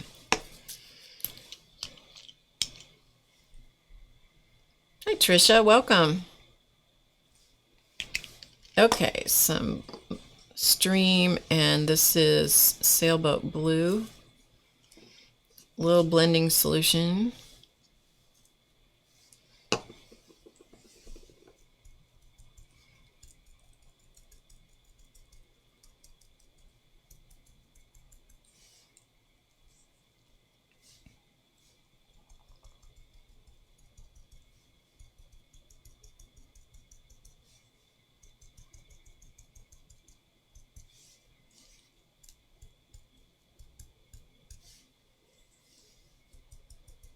And then I'm just going to carry some of this out here, just because why not? Because why not? Okay. And then let's go back to one that just has blending solution.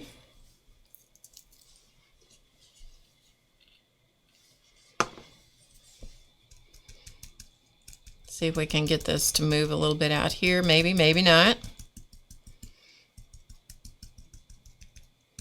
Because that's kind of the blessing and the curse of this paper. It lets you paint it, but it lets you put the ink on it, but it doesn't necessarily let you do a lot more with it, which if you're using the alcohol paper, the Ranger stuff, it will let you do that.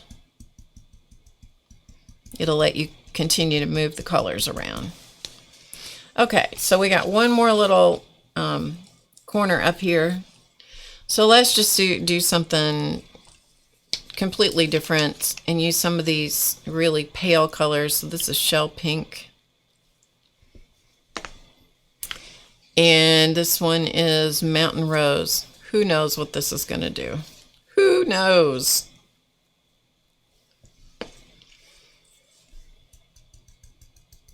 That's the rose. This is the pink. See how light those colors are? That just, to me, that's just you know, I understand the premise behind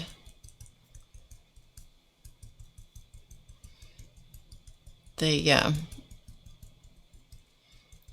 wide range of colors, but it's like, I just prefer these other color combinations. So I'm just flipping back and forth to see what else is on my felt here.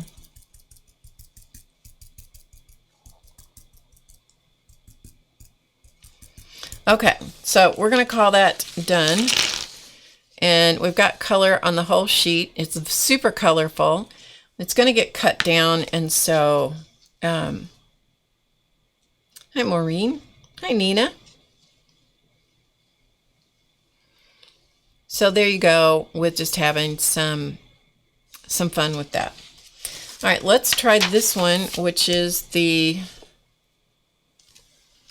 vellum. This was the inkjet with the vellum. So let's just see what happens here. I'm just going to use the same felt. So this is vellum. Again, this is not a product that is meant for alcohol ink.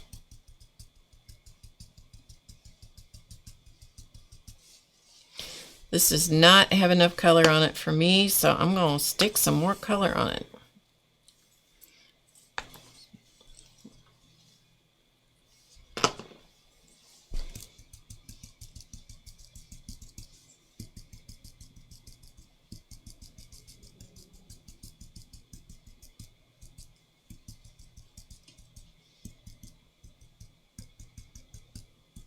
So on the vellum, you're going to get a little bit more interaction of the inks. You can see that they're getting a little more interactive there. They will continue to move and play around with each other. So this is some wild plum and some, what is this? Watermelon. Wild plum and watermelon.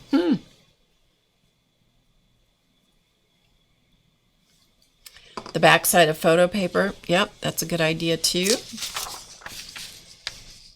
Now this is, you're going to get all kinds of stuff showing through from the back, so this is not going to be just a totally accurate depiction of what's going on.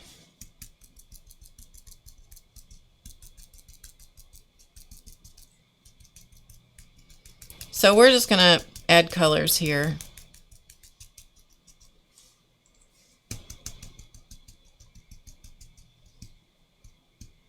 And let the colors move around with each other. Blending solution.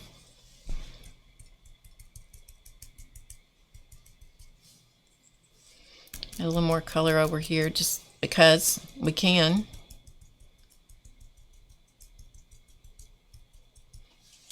If you are a person who really likes to control outcomes, this is not your product. This is not your product. No, no, it's not. Okay, this color is aqua. And this one is pool.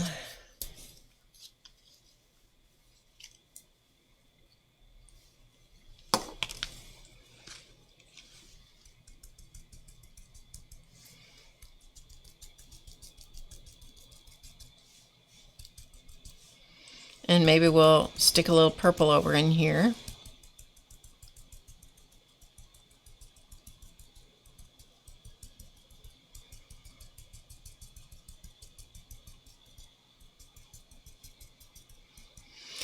And the interesting thing about this, I thought, I don't think this is going to have any effect on the inkjet ink, and it's not. It also didn't have, I thought it might do something weird, interact with it somehow, but it's not. So that's cool. But see how it's blooming out here? Those kinds of effects you just don't get any other way than with alcohol ink. And it blooms entirely differently on the on this vellum than it did. There just wasn't any blooming on this. The colors stay brilliant and And you can see the pearl glimmer in the light. When it turns in the light catches it just right. You'll see that pearl really shimmer there. But this, on this sheet, see how that's blooming and carrying on? I love that kind of stuff. And the mandala designs in the background, honestly, are just there for me to just serve as a layer in the background. So I just squirted some more blending solution on it.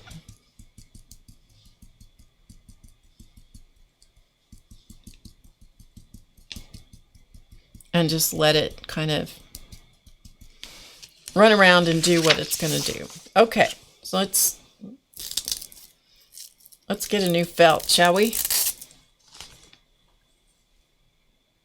Yeah, but this isn't water, so I think that's why it's not warping. It's not water. So, you know, I think that's probably the reason.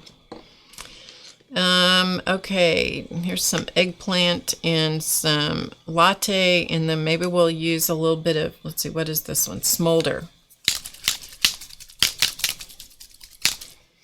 Yeah, the vellum, I mean, they're just completely different, you know? And I should have a piece of white paper under here so you could really see the effect. But I don't, so you'll get to see it in a minute. So this is Smolder. This is one of the pearl colors. So I'm just shaking it up to disperse the pearl. So we're going to put some Smolder and some, this is eggplant.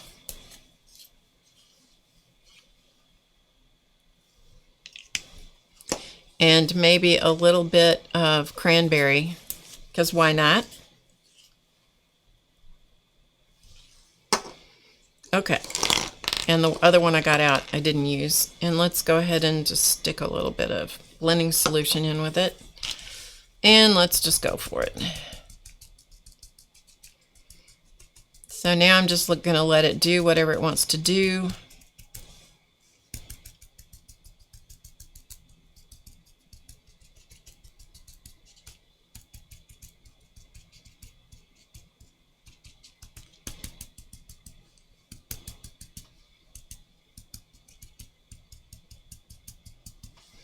Let it just dance between the colors a little bit.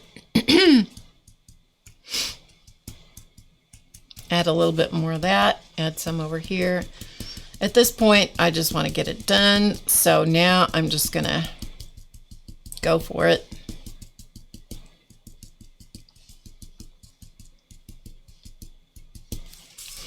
And then we've got this section. So let's put some yellow and what's this? Citrus.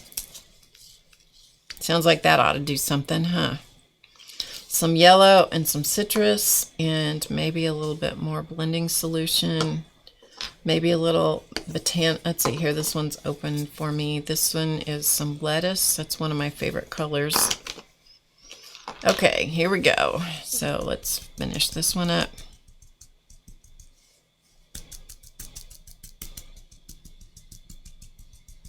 And I'm just working with the corner, like half of the tool, because that's where I've got the color that I just put on. And then if I decide I want to put something else in it, I can flip it around and see what happens. So this is the other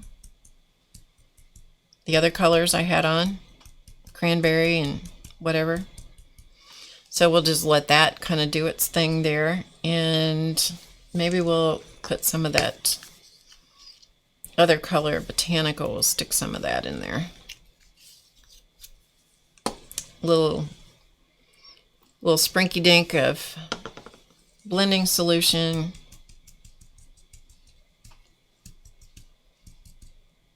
There's something that is so magical for me about watching the alcohol inks and just trying them on different surfaces, different papers, different kinds of surfaces. I mean, there are people that use alcohol ink as their painting medium. And it's like that's remarkable to me that somebody can actually paint with alcohol ink, but they can because they've learned how to deal with what it does, the properties that it has, and so forth. Okay, now the pearl tends to be, in my opinion, and I don't know if this is actually what it was intended to be. To me, the pearl tends to be more opaque. And so I'm not sure how much I love the pearl, but I haven't done enough with it to give it a fair shot.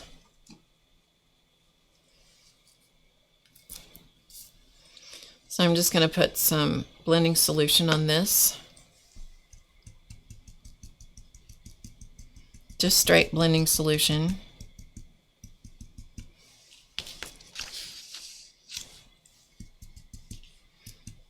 And just adding a little bit of that just to let it kind of do some different things.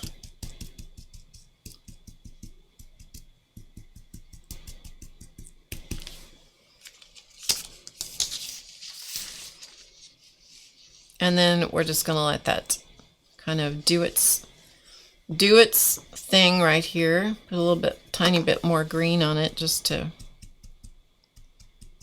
add some color right there. And I think we've got pretty much all of it covered. Okay, let me put a piece of white paper behind this so you can see what the colors really look like.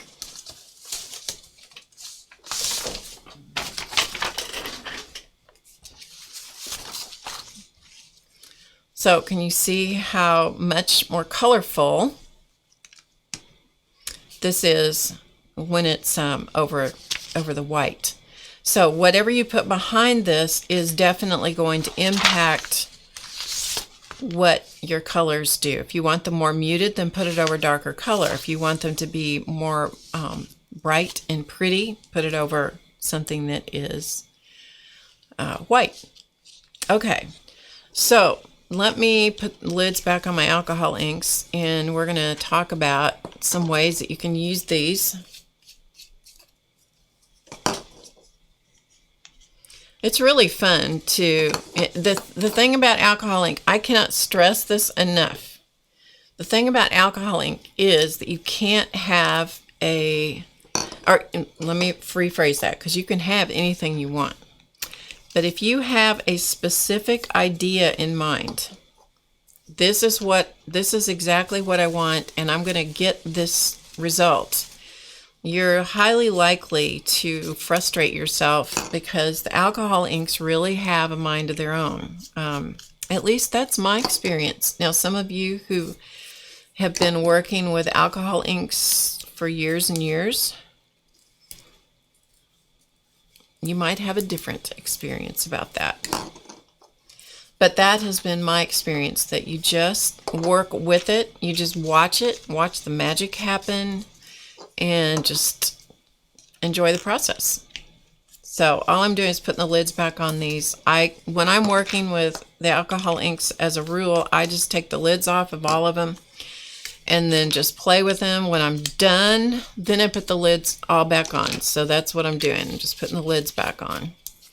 You'd think that being alcohol ink that they would evaporate, but Tim Holtz, who is the creator of alcohol ink, or in conjunction with Ranger, created alcohol inks. I don't know whose idea it was.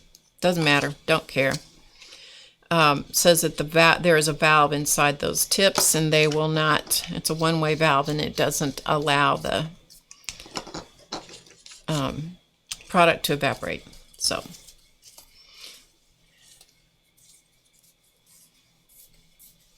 Some of these do want to screw on crooked. Ideas are spinning in your head? Good. That is the whole purpose of this, is just to get you to look at things differently. And I didn't use any of the pinata inks, and I didn't use any of the mixatives. That's a whole other thing. And all these little felty things, if you can think of something to do with those, there you go. If not, you can throw them away. I give you permission to throw them away. All right. Now,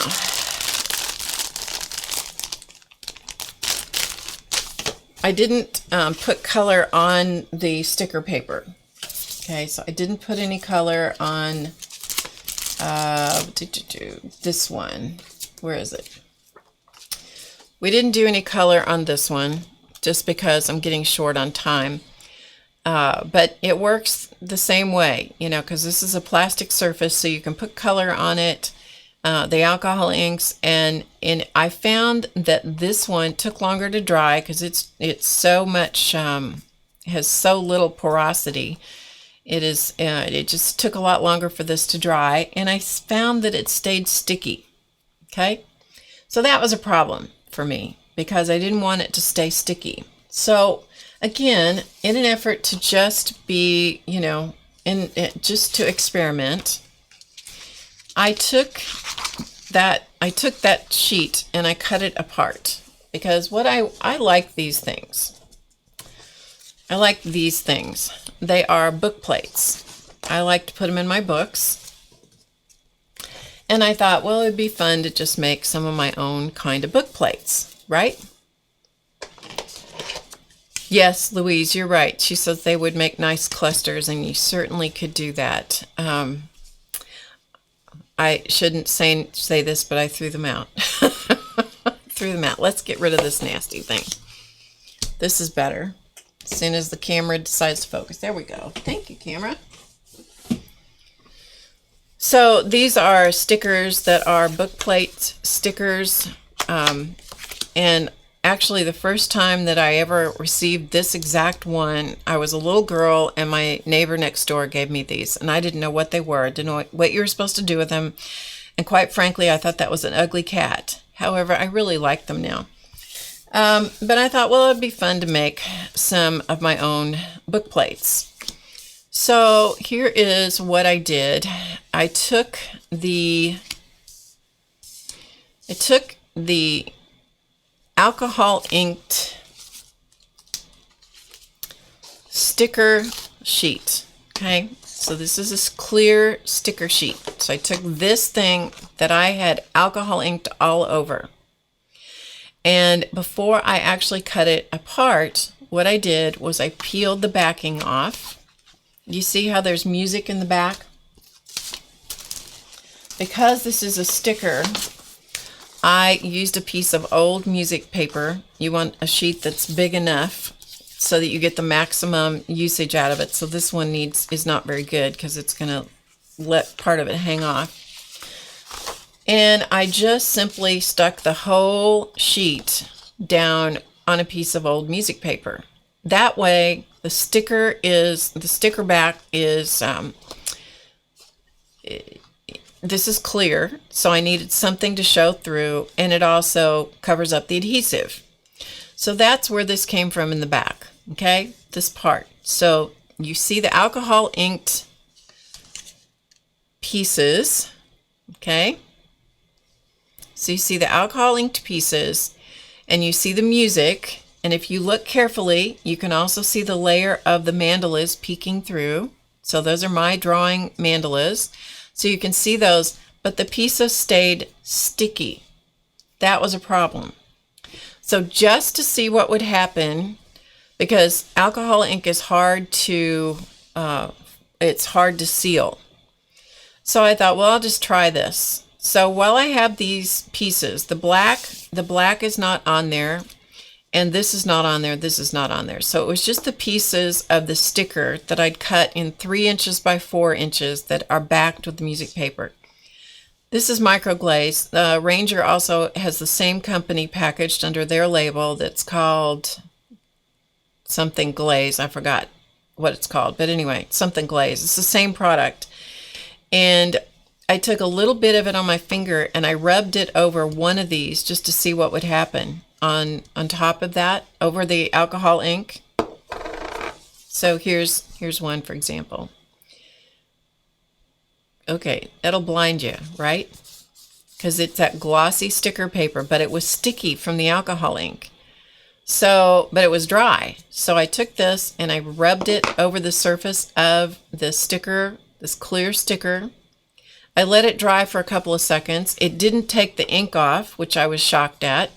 And then I took a rag and I buffed it a lot. And that was enough to seal that alcohol ink in, and it no longer feels sticky. It just feels nice and smooth.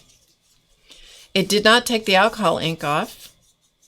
It didn't remove my, it didn't take off my printing, which was from the inkjet printer. It didn't take that off, and it sealed it all up. So you might try this if you have any of this, or if you have the Ranger product, you might try it and see. For me, it worked. I was surprised. So then I cut a piece of black cardstock that was just slightly bigger. I mean, just slightly bigger than my original piece. And I put the two together. And I may have used score tape, and I may have used, I think actually what I used was this, the 3-in-1 glue, Beacon 3-in-1 glue.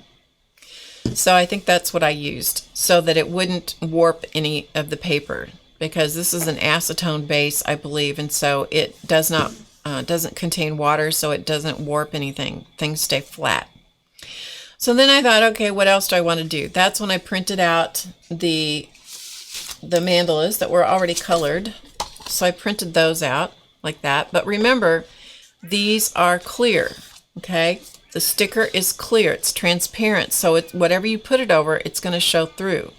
So this one is put over a manila color, just cardstock. Okay, so it's put over manila cardstock. That's what this one is. So it maintains the clearer picture, the clearer colors. This one, on the other hand, which is yellows and blues, I put that one over a piece of the craft cardstock, like that. And then I had to cut them out. So I cut out the mandala, and then I had to cut it out again after I put the sticker down. And I inked around the edge. So you can see what a very drastic difference there is in the way that the mandala shows up. So if you want it to blend more, use a duller cardstock in the background. If you want it to show up more and be more front and center, then put it on a lighter cardstock. And then I just put a little piece of manila cardstock, that same manila cardstock, and inked around the edge and just stuck it on there and said, this book belongs to. So that way I have manufactured book plates, and I have book plates that are my own, and they're not thick, so they're not going to cause a problem inside the thickness of a book. So it's layered up considerably. It has several layers of stuff, but they're flat. They're totally flat. So anyway, I just thought I would share this with you with the microglaze thing, because it's like, okay, well, that kind of works. That worked much better than I thought. All right, working with the vellum. So I still have several other pieces of those, the silhouette sticker sheet to do something with. So I don't know what I'll do with it. So then I used the vellum, and from the vellum I cut 4 pieces. I got 4 pieces from the vellum, and these are 4 1/4. These are 4 1/4 by 5.5 inch card bases. Okay, so it's a folded card base, pre-done, pre-made, purchased, in other words. And these are just colors I had left over. So I buy these things like this that have all these cool colors in them, and then I end up with these colors like this. These are leftovers that are not colors that I'm very crazy about. You can see all the white ones, right? So then it's like, okay, what can I do? So I used the vellum, cut it down. So it was 3 3/4 by 5, I think. Yeah, I think that's what it was. And inked around the edge of the vellum. And because the vellum is transparent or translucent, you can do it the right side up or the other side up. And I did some of each. So this is with the inked side up. This one is with the inked side down on the same white card base. So you can see the difference. So one's a little more muted than the other. Now, maybe this isn't your thing. Maybe you don't like this splotchy look. I really like it. I think it's a lot of fun, so I really like it. The other thing that I did, I tried on this because I thought, well, this stuff worked. This stuff worked on that other paper. I wonder what it'll do on this. And so before I attached them to the card bases, I went over each and every one of these where the ink was on the top with the microglaze, and it worked, and it took that kind of sticky feel away from it. So shockingly, it worked. And it doesn't take much of the microglaze, and then you let it dry a little bit and then buff it off. Once that was done, then I just used score tape. So this was score tape, and I put it around the edges only and stuck it down. And it really does not show. Then I used these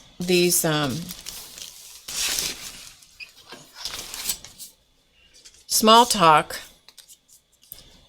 stickers, right? But this is the snarky edition. Now some of these are pretty snarky in here. Some of these I'd have to be really careful about who I sent them to. This one is particularly appropriate. Hi, Krissa. This one's particularly appropriate. It says, I've got a good heart, but this mouth. Yeah. Those of you that watched that last part of the mandala, that big mandala that I was showing earlier, understand why. Because I got my mouth open. I couldn't get it closed. I just didn't have the ability to close my mouth. And so that's why it was never released to the public. So if I can go back and get some of that stuff edited out, I'll do that. But when I found this particular sticker, or this little chat, I've got a good heart, but this mouth. Yeah, that was appropriate. Surround yourself with tacos, not negativity. This one is, some days I rely heavily on coffee and my ability to ignore reality. Yes. It wasn't that bad. Yeah, it was. Why limit happy to an hour? So this is as complicated as my cards get. I don't make them more complex than that. Some people do some incredible card making things. Joan, if Joan is here, you should see Joan's cards. Joan's cards are elaborate and wonderful and have multi-layers, and they're just incredible. That's not me. I just do the thing. I put on words, a word, a phrase. I particularly like the phrases. So that's what I do. That's what I enjoy. That's how I make cards. For one thing, I don't want to take all day. I want to get it in, get it out, get done, so that I've got a stash to either give as gifts or to just, use and send to people, which I do all the time. Or not all the time, but frequently. Okay, so I think that's all the stuff I had to show you. So I kind of took you through the process of what I did, and I like them. I think they're fun, and they're colorful, and they're different. So that's what I did. Jamie does simpler cards mostly. There's nothing wrong with that. Yep, that's right. Yep, snip, snap, and all done. That's right. Except if you're Joan Smithies that was in the chat, I'm telling you, her cards are a work of art. Her cards are a work of art. I've never seen one in person, but I've seen them. Other people show them, and I'm like, are you kidding me? Ah.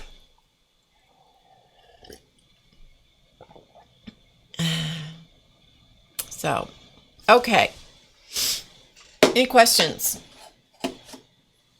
Perhaps we should get the monsters out. I'm gonna have to put all these alcohol inks, kind of scoot them out of the way here. If you have any questions, put them in the chat. What I want to encourage you to do is, if you have alcohol inks, I want you to get them out. Or I just want to encourage you not to be intimidated by them. Do use them in well-ventilated areas, and just have fun. Just have fun. Don't worry about how something's going to come out. Hey, Jan. Good to see you, my friend. All right, let me put all this stuff out of the way.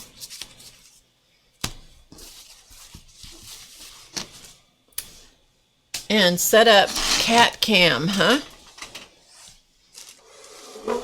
That's true. Dorothy says that Joan is good at all of her art. Absolutely, I agree with that. So remember, VIP members, your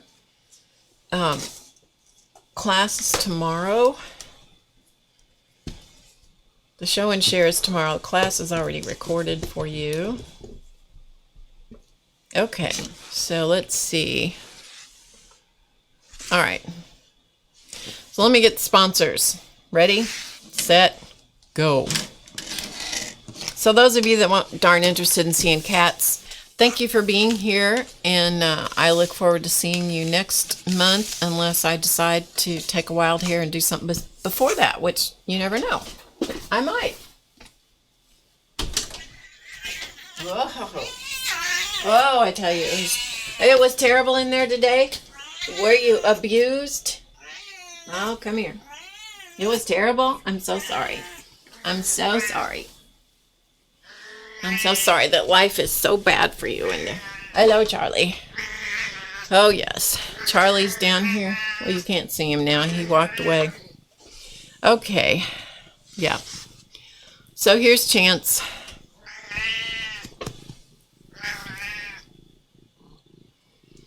Lids on straight. That's right, Jan. Lids on straight. I thought they were on straight, but apparently I was mistaken about that. I was mistaken about that. So here's Mr. Chance. He was telling me with great vigor that he was very, very abused all afternoon for the last 2 hours, being closed in a room where he would be anyway. Scooch back. He would be in there anyway, but the door is closed, and that is a violation of Siamese. That is a Siamese violation, apparently. All right. Come here. You got to let Charlie have some camera time. This is Charlie. This is the guy that you saw in the front of the video when you came into the live thing. This is who you saw. This one right here. Oh, they purr and carry on. They talk, they purr, they drive me a little crazy, and they live in the studio. They are my studio companions, and once in a while I take them downstairs. Usually every couple days I take them into the rest of the house with me, and they love going down there to have, because it's special, so they get to have couch time and people time and lap time and all that, like they don't get it up here, you know. Anyway, nope, lie down. Okay, so let me see if I can find here we go. Okay, so thank you everyone for joining us today, and oh, these cats you're not supposed to. That's the wrong camera. Hang on a minute, I got the wrong camera here, I think. That's actually a good shot of him. You can see him pretty well that way. This is the one I meant. Nope, that's not it either. Here we go. This was the camera I meant to get. Yeah, we're never supposed to have closed doors. Never, never, never. So anyway, thank you guys for being here and spending your day with me, and I will see you again next month, if not before. VIP members, I'll see you tomorrow. So remember to get creative today, because you know it is easy. All you got to do is just get out there and do some stuff. So do something, okay? Be creative. I will see you again soon. Thanks for joining me. Bye, everybody.